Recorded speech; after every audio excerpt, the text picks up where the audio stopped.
Vamos falar de Zema? Vamos. Vamos.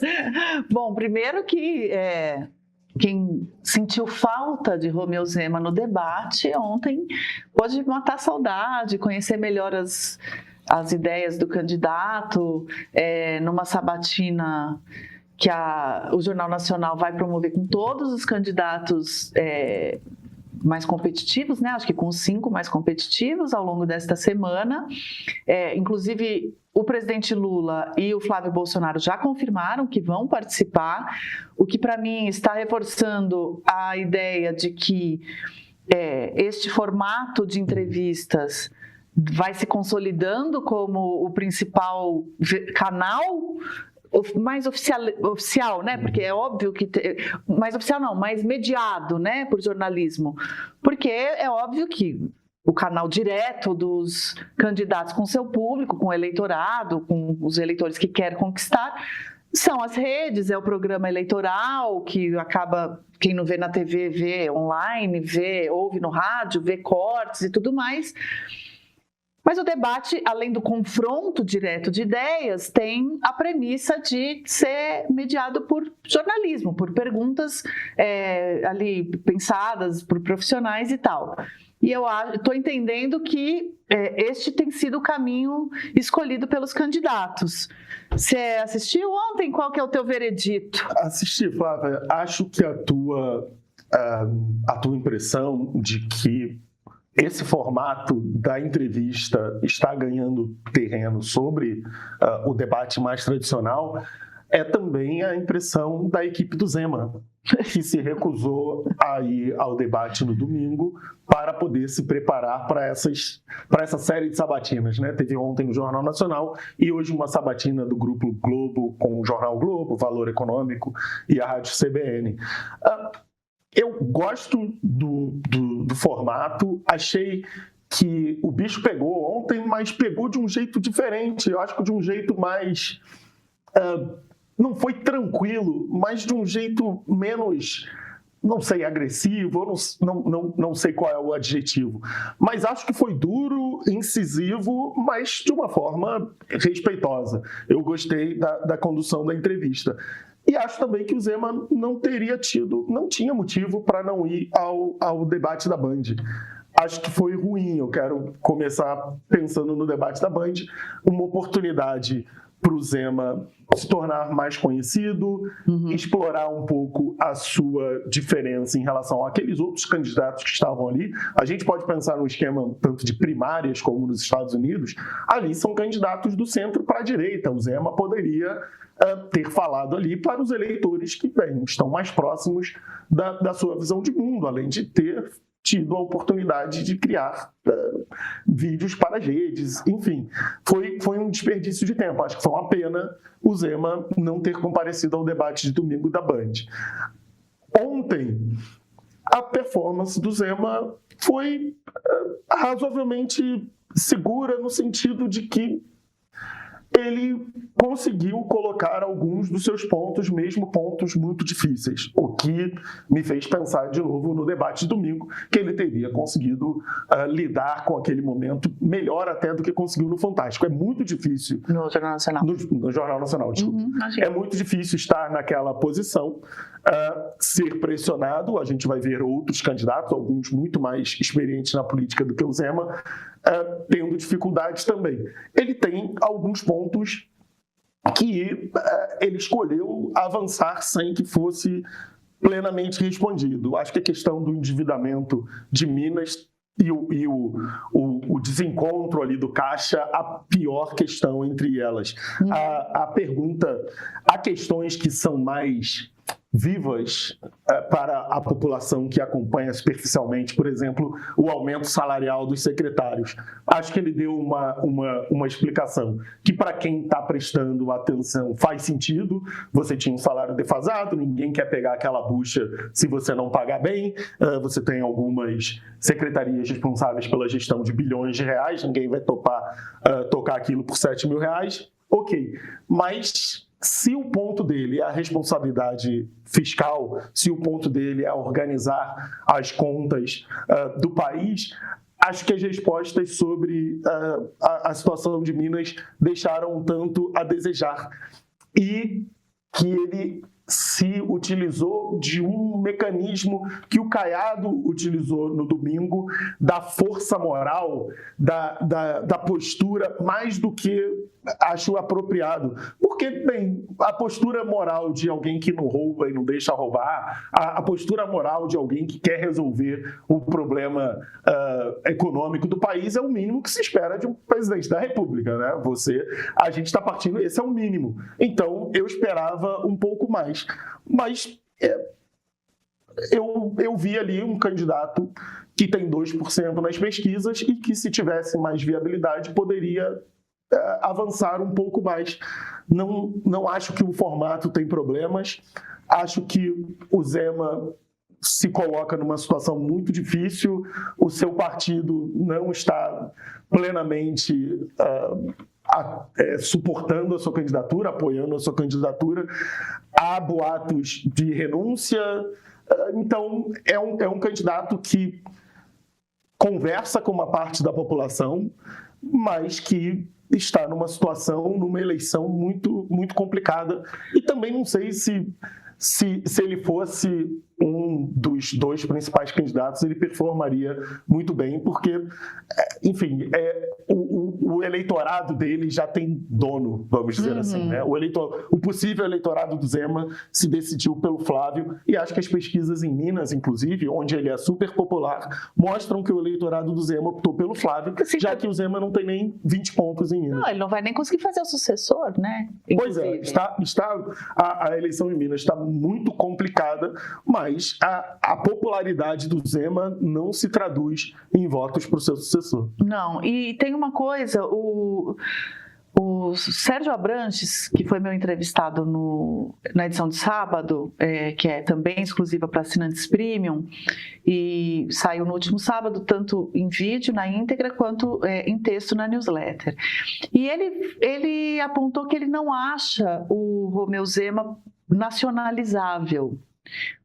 Ele vê mais potencial de se nacionalizar no Ronaldo Caiado e no Renan Santos. E eu acabei não explorando muito a fundo isso com ele. Ele argumentou que, no caso do Ronaldo Caiado, ele argumentou por que os outros 2 são mais nacionalizáveis, mas eu acabei não explorando tanto por que o Romeu Zema não é. Mas ele aponta em contrapartida que o Ronaldo Caiado já tem uma trajetória política bem mais longa, então, embora seja também a sua popularidade e o seu conhecimento mais circunscrito ao Centro-Oeste, não é tão difícil fazer essa travessia. É custoso, precisa de muito empenho, mas é um pouco mais fácil. E no caso do Renan Santos, porque ele dispõe do que o Marcos Nobre batizou e o Sérgio Abranches retomou de partido digital, que é essa possibilidade, essa máquina de se fazer conhecer virtualmente, né?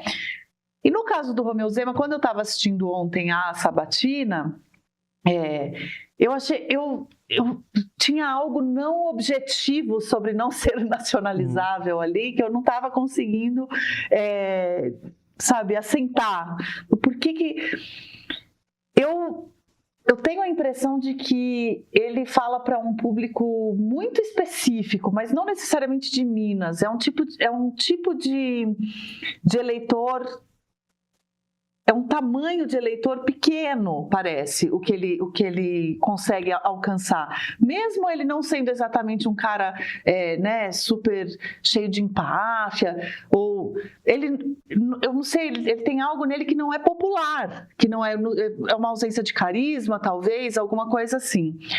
Agora, eu me magoo profundamente com o fato de que nas redes tem gente que compara ele ao Chico Bento.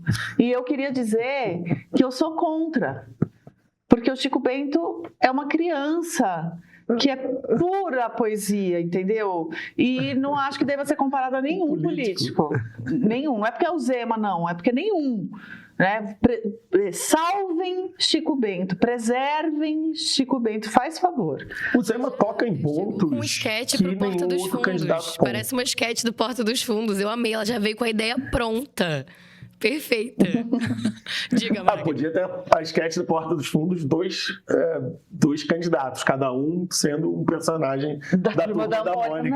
Não faz isso não. Deixa o Mônica Verso preservado. Ninguém mexe, ninguém toca no Mônica Verso. Talvez o Eduardo Bolsonaro fosse a Mônica, batendo com sanção em todo mundo que tende por que você odeia a Mônica? O seu pai, todo mundo com planos, e ele vai lá. Você, Michele, está tentando. Você, Carluxo. Você, Tarcísio.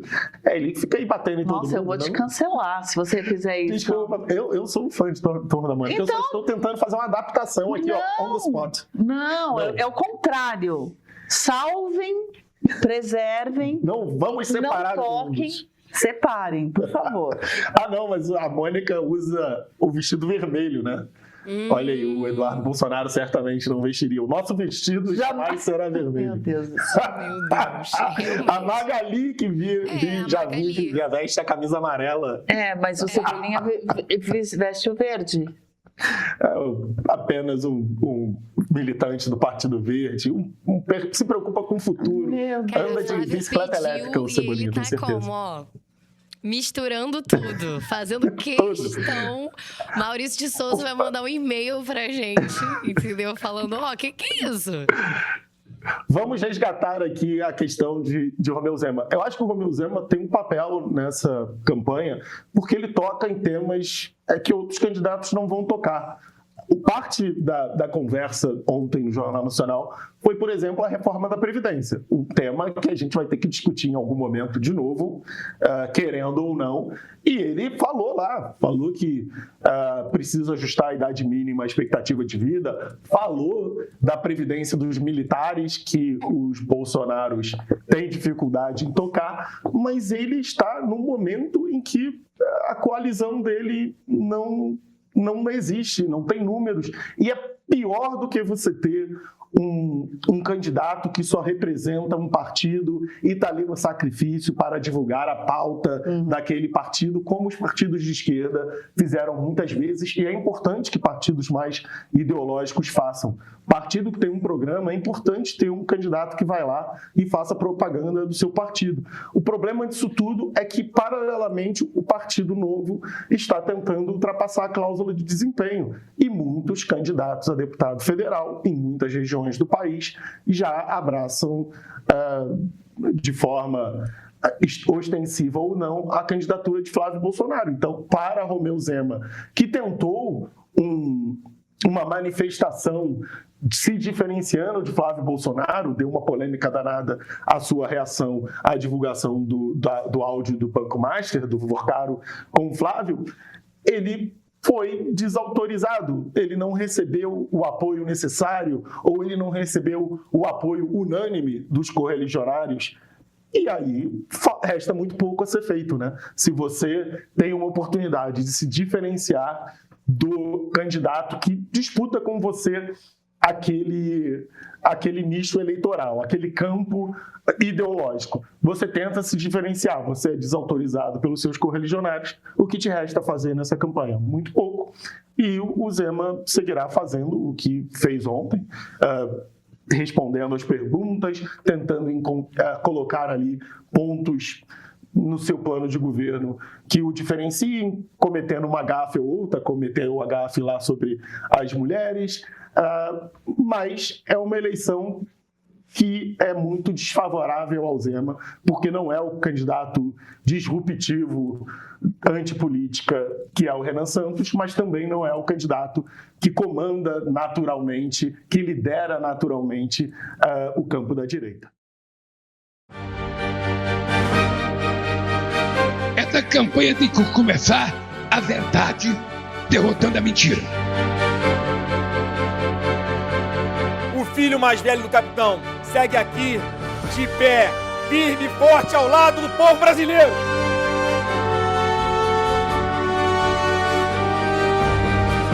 Os dois estão jogando o mesmo jogo, cada um preocupado com a sua eleição. Ninguém está preocupado com o Brasil. Tudo que dá certo nesse país parece que o PT não gosta. Nós não precisamos ser refém de um debate político construído entre um mongoloide como Flávio Bolsonaro e um cachaceiro senil como Lula.